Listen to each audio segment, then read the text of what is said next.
So today, spending a little time working on the Nissan NX 2000, and thought I'd go ahead and try putting on the DE header from my SR20 DE motor.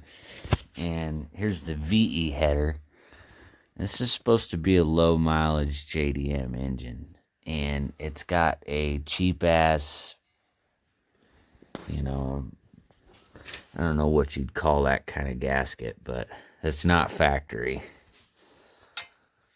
So the only issue I've run into so far putting this on is this bolt right here in the center is touching. I might not be able to use that bolt. I might have to use something else. Hopefully I got something anyway. I'll set you down for a second.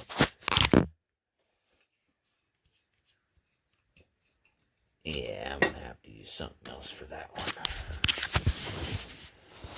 Go to the pile of bolts. Let's see if there's something in the nut and bolt pile.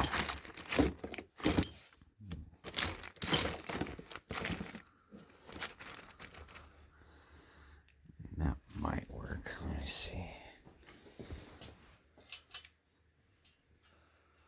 That might be coarse thread, so it might not work. Yeah, it's coarse.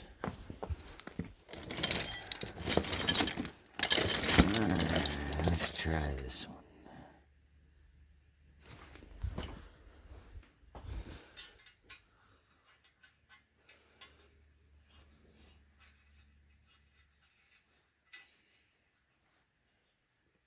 Alright, that one's not gonna work. Let's try this regular one right here.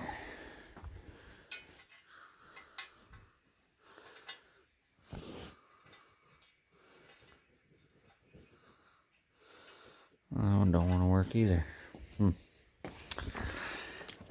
Hopefully I don't have to go to the parts store for that. That's going to be fun.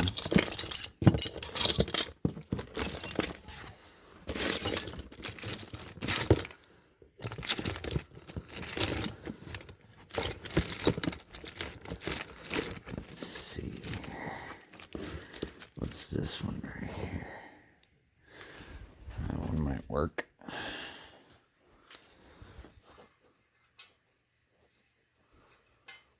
Oh yeah, baby.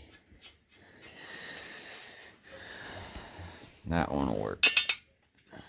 And it's a 14 too, so that makes it even better.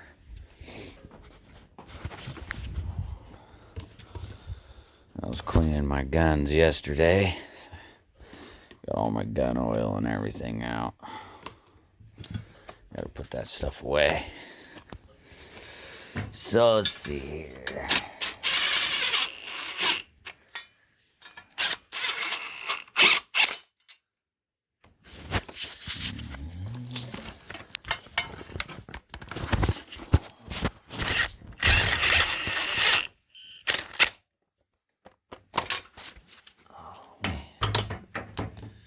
Took my socket. Oh, gravity. Good old gravity.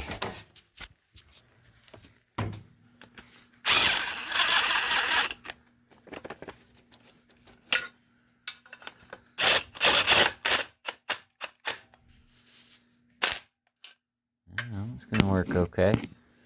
Cool.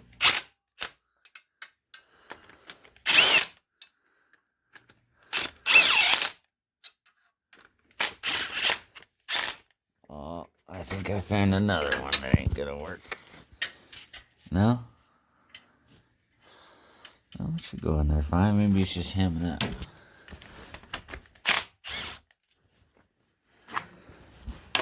Let's see.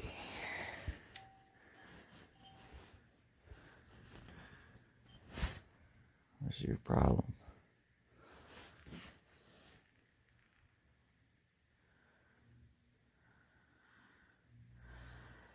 Threads are a little gunky.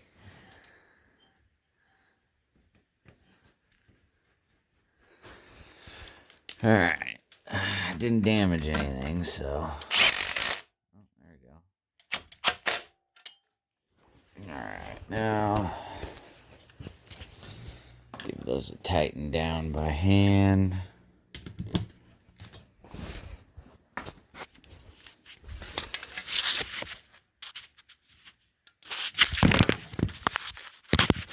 Almost dropped the camera, damn it.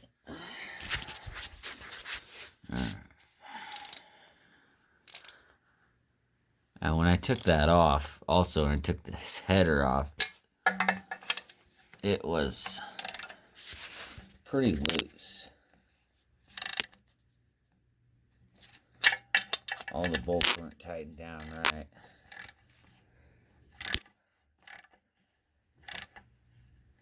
At least got to have them tight.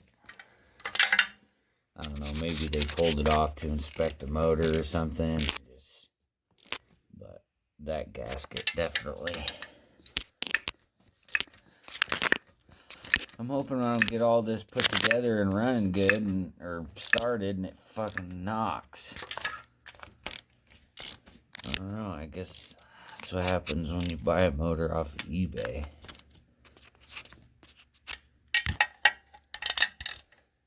I didn't really do this much of a sequence because I'm going to eventually take this back off, put a triple layer metal gasket on there, keep her from leaking, and just hope and pray that this motor even runs right.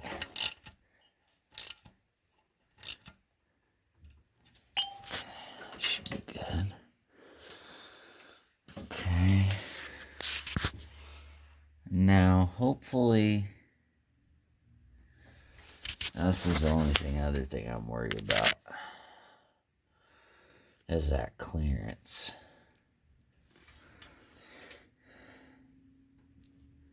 So I'm going to probably grab my downpipe, figure out where I put my downpipe and see. Okay. Got my downpipe right here. So this should work. So I got this is 2-inch, I believe, 2 to 2.5, and then 2.5 out.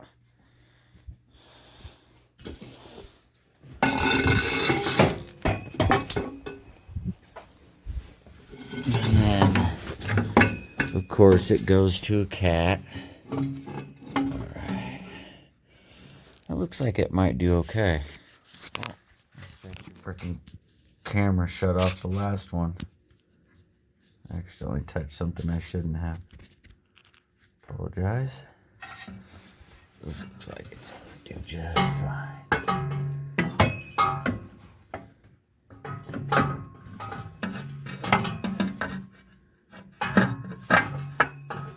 Oh, imagine that.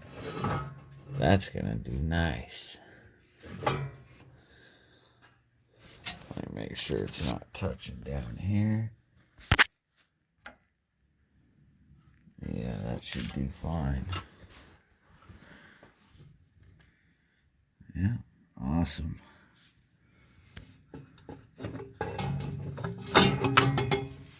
Yeah, that's gonna do great. Got a nice brand new oil pan on there. That's another thing that made me skeptical of this engine. I even called the place that sent me it. This is wet because I just was cleaning up there with brake cleaner.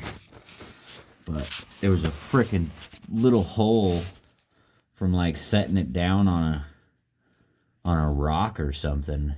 I don't know. There's a little hole in the pan, like right here somewhere. And it was kind of more on the edge, actually. And I realized that I couldn't use it, so luckily I found a new oil pan. And the trick that I've learned with these motors is, of course, you're not going to get, you know, the head portion of it, like the VVT solenoids. It's going to be kind of hard. You can use the D distributor. But the one thing I found is all of the basically 97 to 2000 model Sr20ves have the same valve cover as the Neo VBL, the same oil pan, and as long as it's top, I think it's, they call it the top port intake, and then there's the low port, which the DEs, some of the DEs have the intake down here. Then you got the upper port up here. I'm not sure if that's correct, but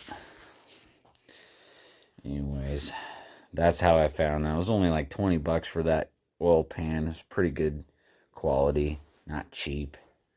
You know, it's got some good weight to it and everything. So that was a good buy. That's on there. These were off the old DE motor. That's the other thing I want to do, is make a video and see if I can't tear that down and find the issue. Because I was in the middle of a race back in 2015. And I was racing an RX-7. And right as I shifted out of second, the top of second gear, I started noticing I lost power, and then all of a sudden I started knocking. And yeah, that was that. And then right after that, the RX-7 just straight blew up. I don't think I've ever seen a bigger black cloud blow out from underneath something than a rotary. It's pretty fucking intense. And then the rest is history. And the DE motor sat for about 7 years with a knock. And then I finally figured out the funds and the place to do it. Got a garage.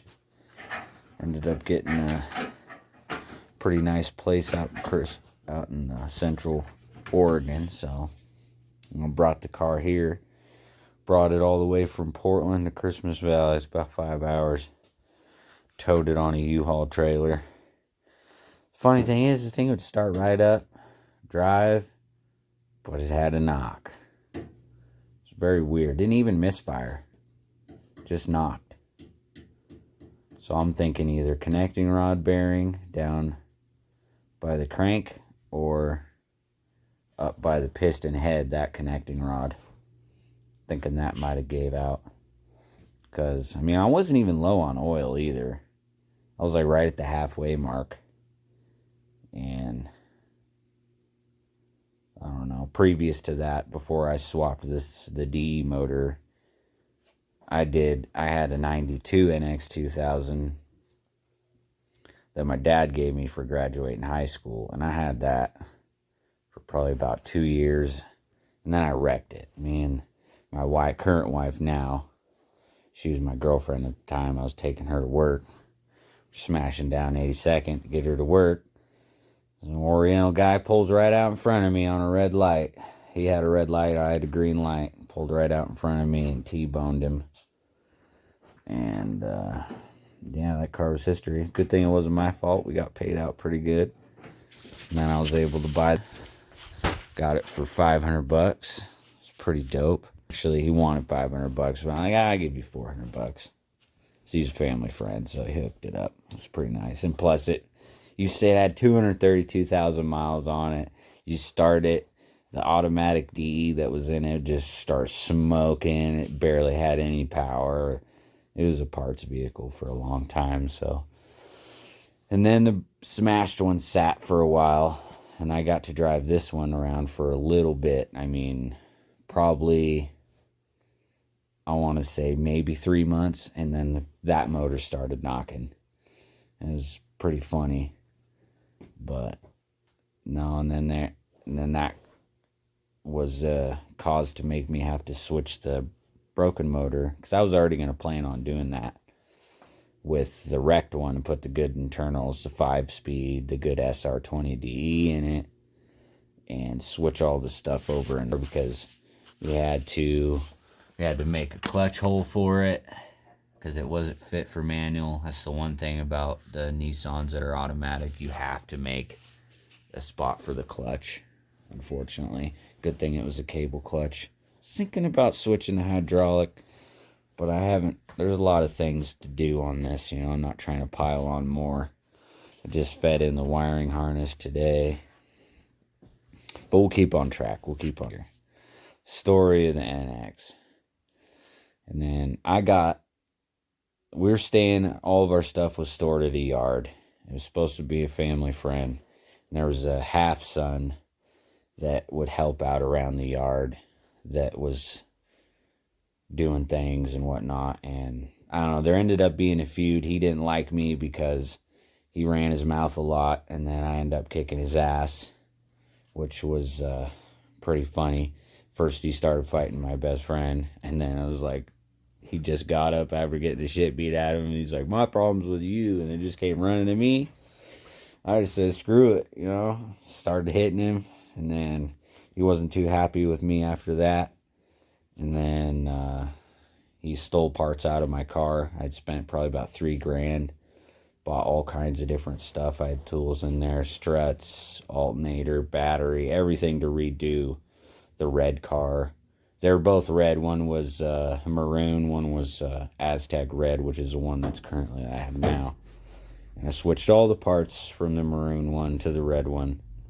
And once we got everything done, we finished it out. Took about a year because of, you know, time and school and all that shit. I was still only like 21.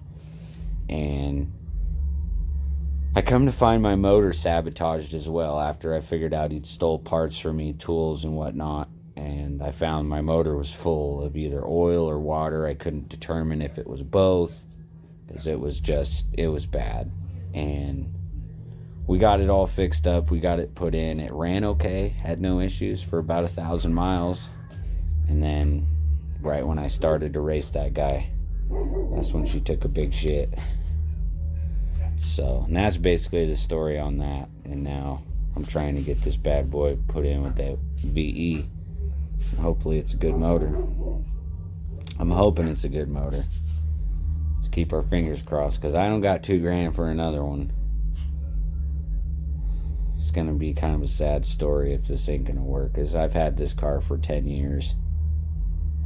So it's going to be pretty rough if I can't get her going this time around. 10 years having something, you think you'd get it running by now, but sometimes life don't happen that way. So, but, well, good thing DE header bolts right up. A lot of people said that wasn't going to work, but it works. The other thing too is I don't have EGR, so I got to plug that. And a lot of people said this wasn't going to work, bolt lineups and all that stuff, and you had to spend like $1,300 on the badass V header. Like, no, that works great. I don't know about you guys, but that fits pretty damn good. I didn't have to do no customization, wallering out holes, or none of that. So, ba-boom. So I'm going to get back to cleaning up stuff, and we'll see you guys later.